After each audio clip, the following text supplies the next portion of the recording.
Ladies and gentlemen, welcome. Today we are going to set reminders in your Outlook app. So let's do it.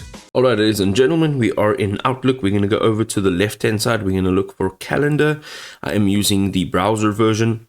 And here to set a reminder, we're going to just select the date. So let's choose Thursday, the 21st of August. And just make sure that it is selected. Over here on the right-hand side, you'll see that there are no plans for this day. But we're going to change that. Over here on the top left, you're going to use this drop-down menu over here, and you can click on Event. And here you are going to add a title. So let's go ahead and say new reminder.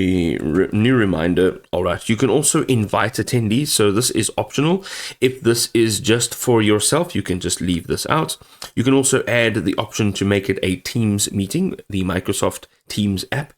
And then you are going to have the option to also change the date if you'd like.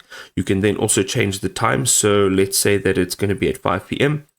and we can make it until 6 p.m. You can also change the time zone. You can also go ahead now and you can make it reoccurring.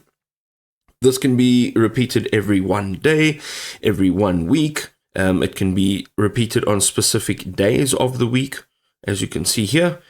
You can also do it once a month, once a year, or however you'd like to go ahead and do that. You can also make it an all-day event, so it'll remove the timer slot over there. You can also search for a location if you would like to add that in there. You can add if this is an in-person event. And then you can also go ahead and add a description, including formatting the entire thing and adding attachments. Once we are done over here, we can go ahead and we can click on save on the top left-hand side over here.